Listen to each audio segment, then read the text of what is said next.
right. Hi, everybody. I am Shelby McDaniel. Thanks for joining me here today. I am with the lovely and amazing Kat Simonovic, who was 2016 Olympic Rio swimmer.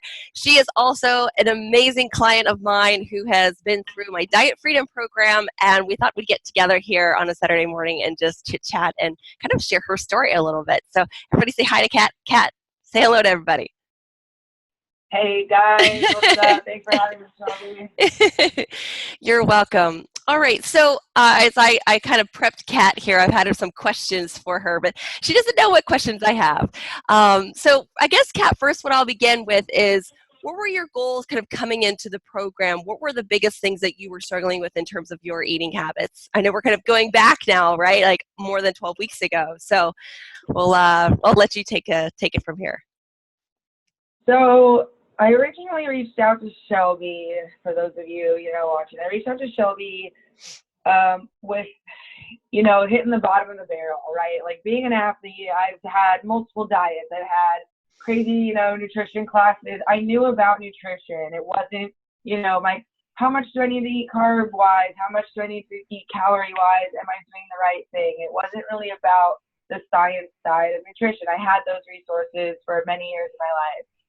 I found myself, towards the end of my career as a swimmer and transitioning into kind of a different type of lifestyle. I found myself really, really struggling with the kind of this big mental burden of food and how I tackle my eating habits and whatnot.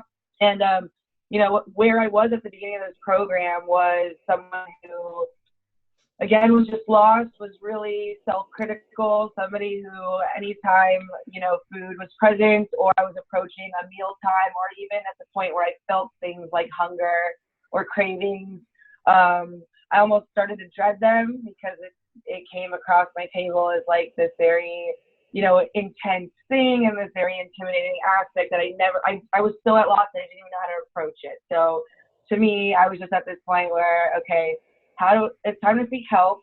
Where do I go for this? How do I find the right program, the right fit for me? Because like anything else in this world, if you don't find something that you can really connect with or that can help you get there, it might not really prove to be that successful for you. So I was trying to really set myself up for success in that aspect. And that's why I met Shelby. I, started doing some research and came across her site and was picking through it a bit and went ahead and gave Shelby a call. And it was pretty eye-opening, like the whole entrance to that experience. I didn't really know what to expect. I didn't know what to look for. And in doing the right, research and whatnot, and kind of just went out on a limb and said, let's do this. You seem like a good fit for me. And, your athletic background, it's just kind of, I felt a little bit understood. And I said, let's give this a go. And that's kind of what started this journey into, maintaining that mental hygiene in terms of, or developing, I should say, that mental hygiene of my thought process behind food and nutrition. Ooh, I like that word. I'm totally going to steal that from you, but I'll quote it. Kat Simonovic, mental hygiene. I like that. That's really good, actually. Yeah. I remember our first call, because I was going back through my notes, and I remember our first call, you used the word toxic mentality when you were referring to like how much you thought about food. Yeah, no, I remember feeling that way. It was just so, and I could feel how powerful that toxic mentality, was, because it was trickling into other areas of life as well. Like I could tell that being, so intimidated by food or like anything involving that type of conversation, I could feel that feeling was so recognizable at some point that I could tell it was taking away from other aspects of life. Like they were common themes, like that type of feeling would boil up again if certain other things didn't connect for me. And that's kind of another trigger point where I was like, I need some help. Like I can't keep living my life in this way that's just spiraling, every little topic's just spiraling down into that toxic mentality. I can do better than this. I can do better than this. So let's get there, so many people that are going to be listening to this are going to relate because, especially with your background and like so many, like you said about the science side, you've worked with dietitians, you know about food that has nothing to do with what you needed. I remember too, one of your biggest struggles was kind of having, and what a lot of people struggle with, which is worth mentioning here, is your kind of all that or nothing mentality, about food. Like you were Yep. almost like a perfectionist mentality, right? I mean, I know we're not really struggling Yeah. there anymore, but you were really having some trouble there coming into the program.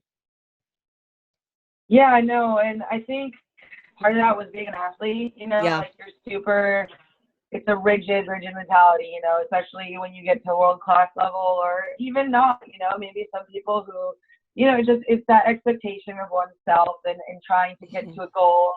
And maybe, mine, because being swimming, it's that time restricted sport, right? Like my success is measured in time increments. So maybe that played into it, where it was just, I need to do these things to qualify this way, or I need to, like, I really am limited here with the amount of time I have, so we really need to stay on it. And that type of structure in thinking really, really divides, your options between black and white. And, maybe it was that just that practice thought process that, led into those other areas of my life, which is why I saw food that way, Yeah, I mean, if I didn't start a diet on Monday morning for breakfast at 6 a.m., it would wait till the next week because I had to start on a Monday because it was the start of the week. It was the morning started out right. It was never those things. So it's like, if I had one unhealthy thing, maybe so to speak, unhealthy, if I had one thing that wasn't the best option at the time, I would look at that as like, oh, well, missed opportunity. It'll wait for the next time to where I can build this whole structure out of it.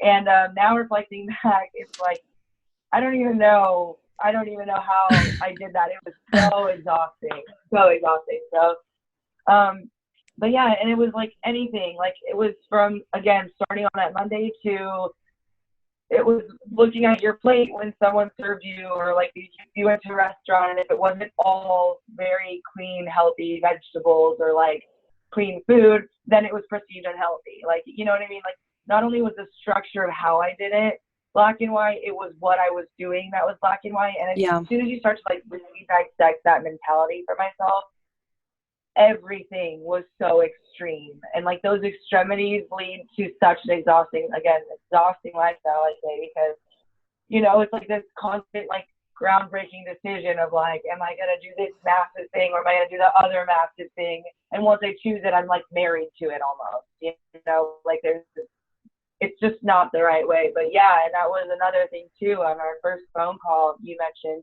this is a common thing. You're not alone. Like I've been there, and hearing those things is kind of what drew me to this whole program. And I knew that like if someone could relate, that was a big aspect. And you kind of, if someone knew where I was coming from, that's where it all kind of stems from too. So that being said, with the black and white mentality really coming into the program, if you can recall, what were some of your fears coming in, or what was your attitude coming in? Did you also quantify that as far as time? Were you like, okay, I should resolve this in 6 weeks? Or what were your fears? I mean, were afraid of failing again? Was that perfectionist kind of mindset there? I don't kind of having you go back here, but what do you recall feeling No, coming in? totally. For me, it was a little different. When I first spoke to you on the phone, I was more excited. I was more like, okay, I've established now, I've committed to the change, right? Like I've done my research. I'm looking for that help, and I found you, and we'd spoken on the phone, and for me, I was very excited. I'm like, okay, this is a fit. This is like, I've done it. I've established change. Now, like, let's set myself up for this program. Like, I know I'm about to start this 12-week journey. Like about to take it out into it. And I think once I began, my issue was more, my fears came a little bit more into the first like week or two of the program, because I started to realize, okay, I'm in week 1 and now I'm like going into week 2 and there's 12 weeks. Is this enough time? Like the fear based, the timing things of fear were a little bit tricky as well, because again, that timing aspect for me was just always a challenge. But like thinking in my head, okay, I've got 12 weeks to do this. Like, how can we keep building up each week to get to that successful like 12 weeks? And so I think throughout the program, when I faced challenges or adversity, That was a little intimidating because in my head, in the back of my mind, I was always like, okay, well, I don't have that much time to like understand this concept and like grasp it and get to that goal. And then, you know, through the program, you helped me quite a bit about understanding that it's not about the time, it's about the whole process here. Your only end goal, you know, should really just be to be in a better place of understanding. It doesn't need to be this like substantial, like, aha, like I've lost this crazy amount of weight, or I've like fully let go of those old habits, right? Like it's about the process, it's about learning, and like once you like wake up and kind of like realize those types of things, you start seeking all the opportunities you can to learn throughout this program. But I guess in terms of like raw fears, I think in the very beginning, just failure. I think like, okay, I'm at this point where I'm probably rock bottom in terms of like my mental thought process. I mean, there were times where I like would fully avoid family functions that were excuse me, that were pretty like rare, like my family's coming together, and I'd avoid them because I knew that it was like this all or nothing thing. It was like if I go, I have to just jump off that cliff of like health lifestyle, and I have to just dive into the deep waters of like that intense eating unhealthy and just feeling like crap. So I think being there, being at the bottom and like approaching this program, my initial fear was, what if this doesn't work?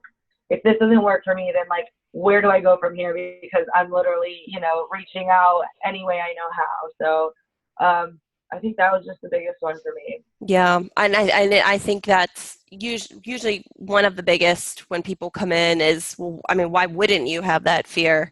You know, when you've had, you know, failed attempts in the past. So it's always something. That's why I wanted to ask, because it's not like, although you're excited, as you know, everybody is coming into the program because you want to change your life, there's also that other, you know, it's like the devil on one shoulder and the angel on the other, you know. Yeah. And it's expected, it's important that people know that, look, it's normal to have that sense of doubt, that sense of fear, but you'll move Yeah. forward from that, you know. I mean, that's just natural human nature. It's your, you know, we talk a lot about brain, right? So that's your brain like trying to protect you, but you have to move forward from that, and you can only do that with the right help. So what do you feel, Kat? This is like the double jeopardy question. What do you feel is some of your biggest triumphs, or what do you feel has changed for you in terms of your eating? And then we'll talk about how has that affected other areas of your life. So let's talk, and we'll focus about your eating first and how things are different for you. So biggest triumph for me, that's an excellent question. I love reflecting back on the good stuff. I think the biggest one was probably just realizing that I'm in control. After such a long, you know, after having that really tiring, exhausting black and white mentality for so long, you almost feel robbed. You feel robbed of your decision making process. And I just know how I felt coming into the program in terms of like, you know, just being at this place where I'm like, I need help. I need help. And now, you know, after the program, looking back, it's like whenever I feel like I'm in a place that's maybe not at my strongest or weakest place, it's kind of just like, you can do this. Like, I still feel in control, and you start small. So the ability to kind of shorten that spectrum, I think for me was a big thing, right? Like coming into the program, the topic of food and nutrition was this massive thing in life, and I felt so overwhelmed by it, so overpowered, because again, I felt robbed of my ability to even start small or make decisions. I really felt like I was out of control in the whole thing. And I think the program has, you know, shaped and tailored me to understand that you do have control all the time, and you can get to the end of the race starting by small little steps, right? And so that type of mentality definitely is trickling into things like work, my work life, my social life as well. You know, like I don't need to be overwhelmed by, you know, if work gets stressful or gets huge. Start small. You can do this. Like, let's go back to the drawing board. Start with the basics. What's worked for you in the past? Those kinds of things. And like, as soon as I get my footing, the rest of the experience, I'm on it. Like, it brings me back to that place of like, let's check back in, let's get there, and then, you know, move forward. But that's a good one. Another thing too is just understanding that self-criticism isn't very productive at all. That was a huge Yeah. thing because being an athlete, you determine your success by goals, by results, things of that nature, and I think that's what shaped my mentality for 15 years throughout the sport. And so now, after being retired and moving on to like a different career and all these things, um, it was still that same mentality of like, okay, where's the performance here? Did I do this good enough? Was it good enough? Yada yada, and like that led into the food thoughts as well. It's like I said, the whole black and white mentality and the whole, oh my God, you haven't lost this amount of weight in this time you had allotted from the beginning. Like this is a failure. And in learning that self-criticism is just not productive in any way, in any regard.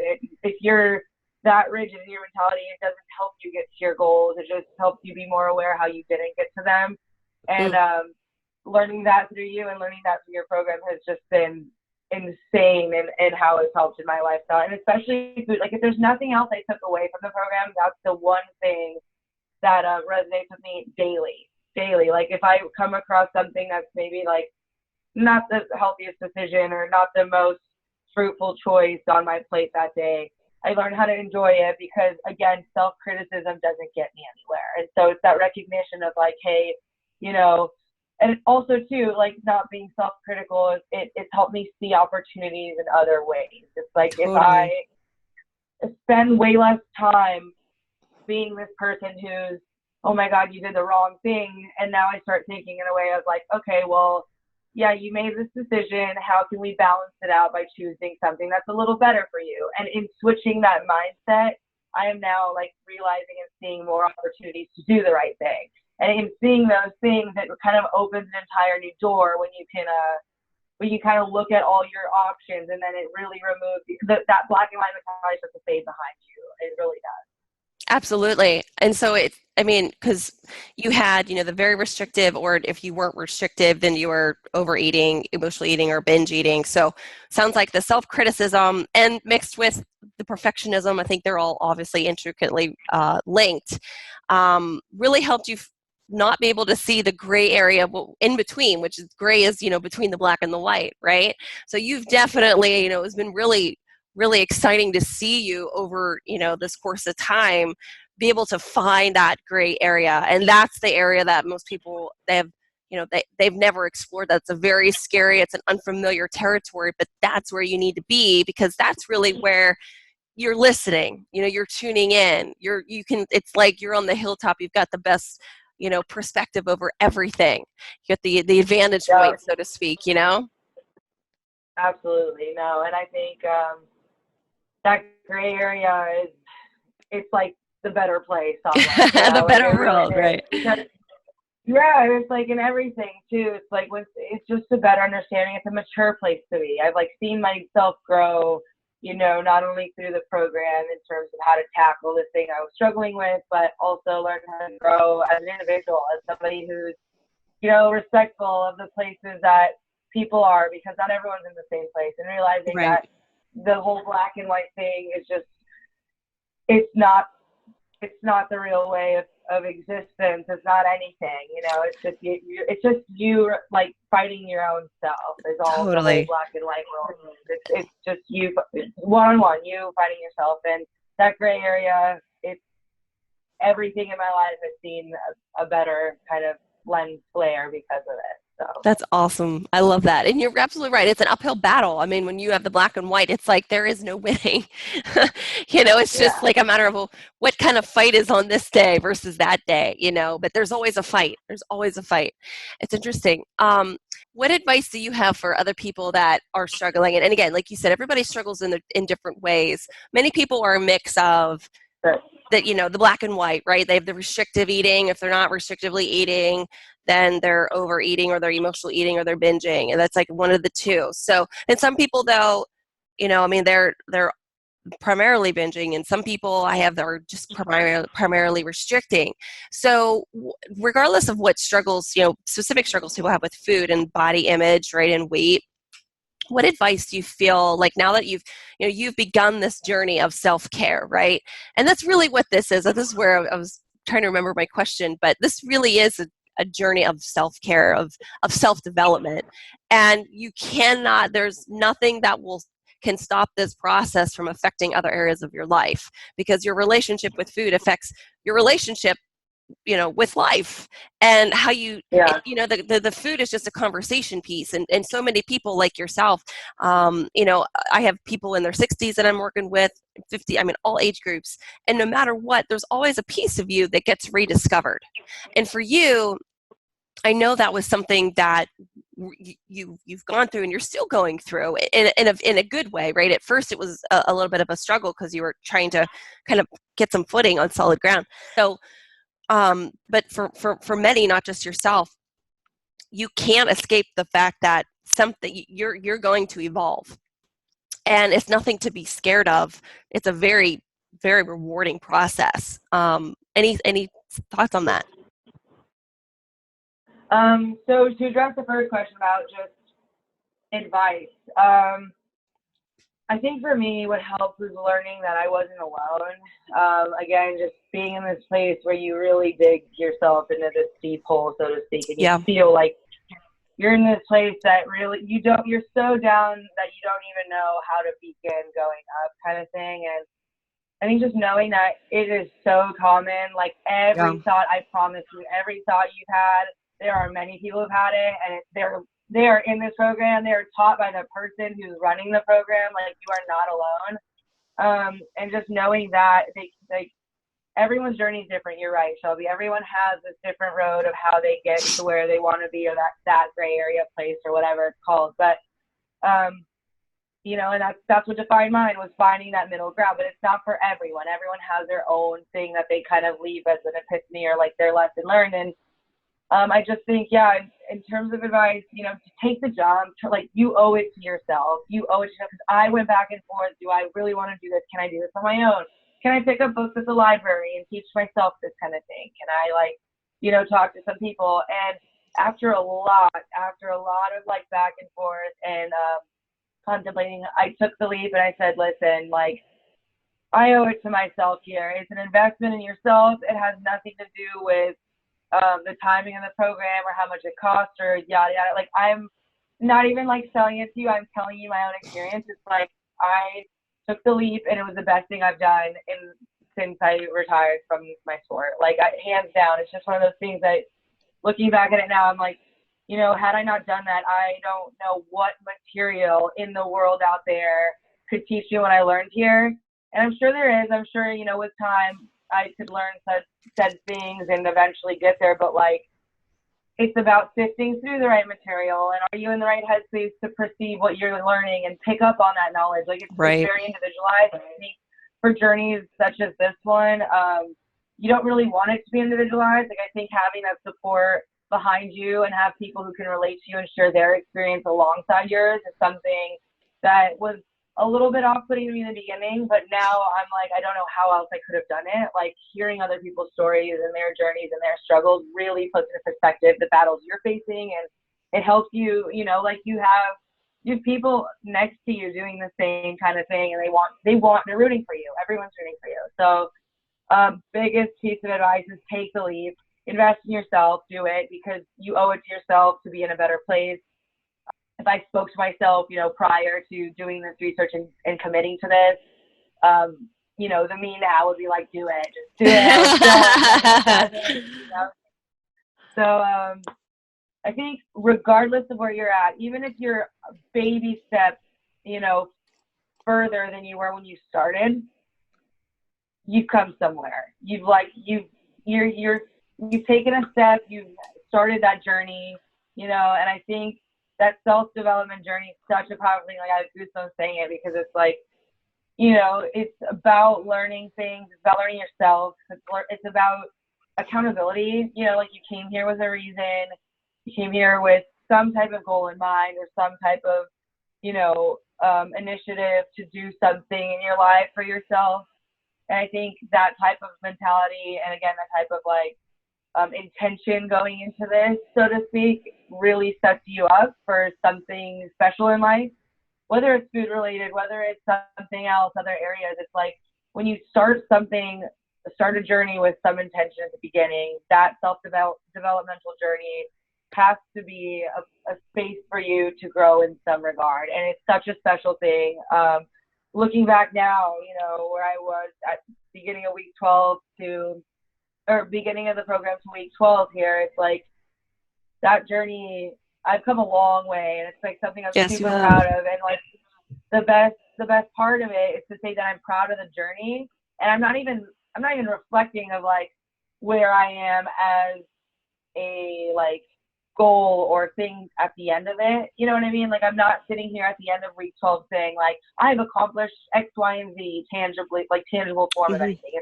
I'm successful because these past 12 weeks were kick ass. Like, I did great, and I've like grown so much. And so I think that that answer itself just Yeah. tells me, and I'm sure it tells you, it's like that mature mentality of like it's not a black and white world again, and it's like this journey has really shaped me to be kind of like who I am today. Almost like it's a big part of it. It's a big part of it. No, you're exactly right. That's just like living proof, because you came in with, more black white goals, and then you're left with, wow, your overview of the journey, which is pretty cool. It's just crazy how it works, but there's so much to learn. Like, I could go into itty bitty details about every little thing and how enhanced it is now and how different it is now. But truth be told, and in a simple statement, right? It's just like that whole journey is, like you said, a journey to self-care, and every little every progressive step along the way is a step towards better self-care. So whether or not it's like this massive step or a baby step, or if it's a landslide, difference where you're at, you came here to practice self-care and you're doing it. And so regardless, like, this journey is setting you up for like just more self-love and love towards others, the capacity to just express in the best ways all around. Awesome. Very well said. Is there anything else just that you'd like to add, Kat? No pressure, just if there's anything else. I do want to touch up on the part of my experience that was really hard. The part Yeah, that I was like, I really hit a low. And so obviously, like, a lot of this video chat has been about, a lot of this interview has been about, the great parts of this journey. sure. And it was phenomenal. I've come such a long way, and like, cannot wait to re-enroll in this. Cannot wait to re-enroll and be part of it, like, continue on my journey. But I think it's important to talk about what you do, or how you feel when you come to a place of adversity and when you reach those challenging points Sure. in the program. You'll get there. I hope you get there.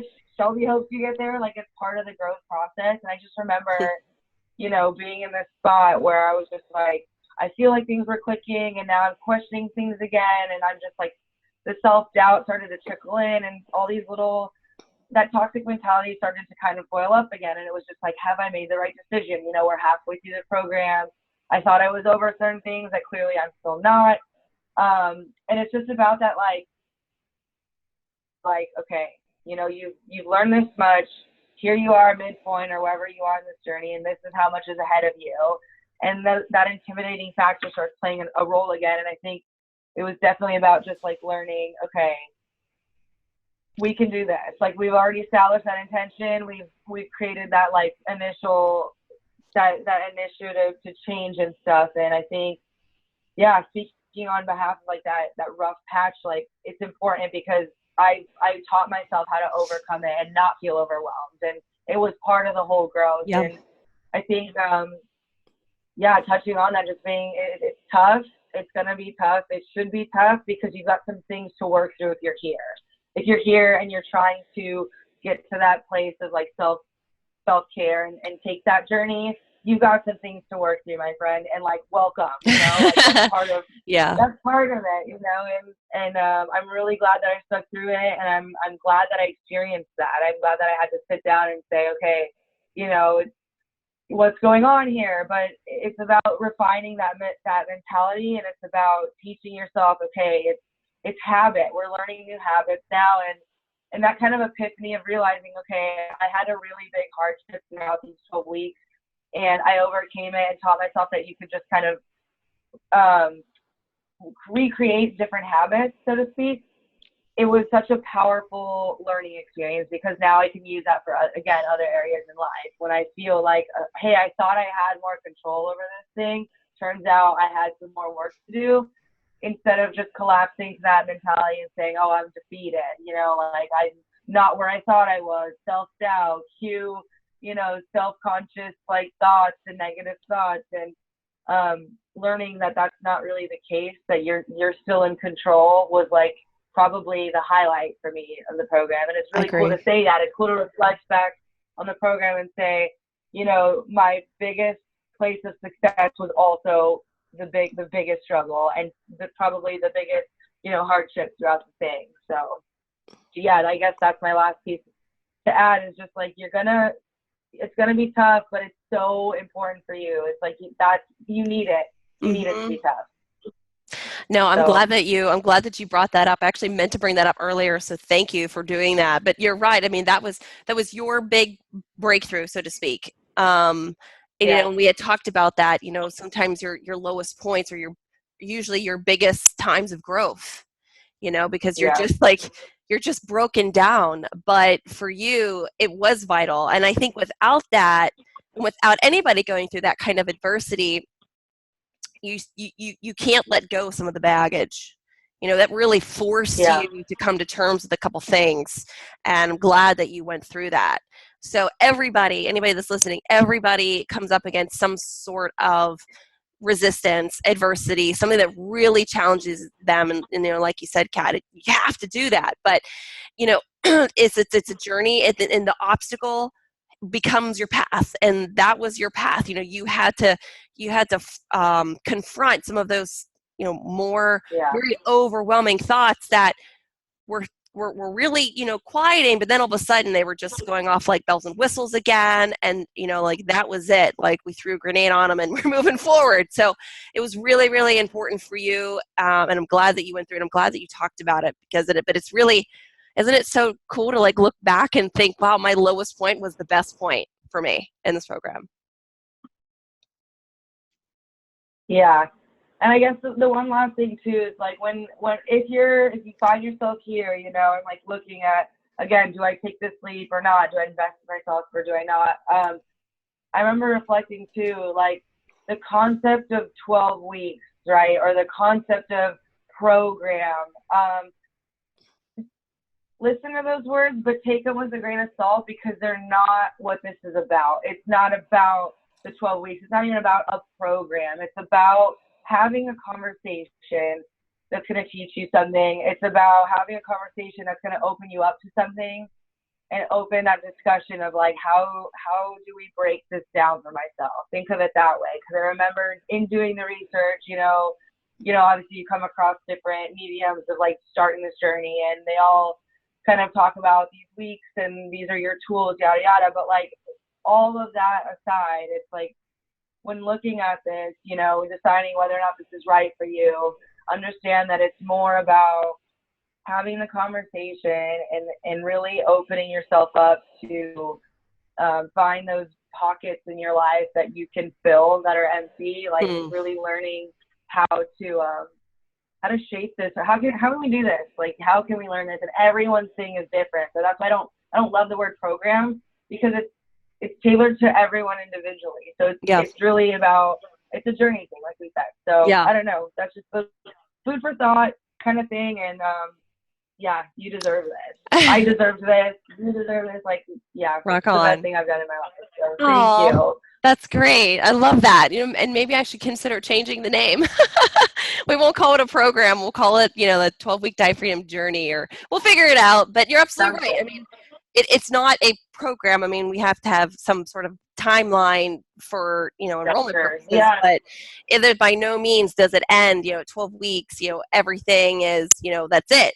I mean, obviously, we're continuing to work together, but big breakthroughs, a lot of breakthroughs, big shifts, life-changing shifts happen within that time frame. So thank you for clarifying that and really pointing that out, because that's intimidating.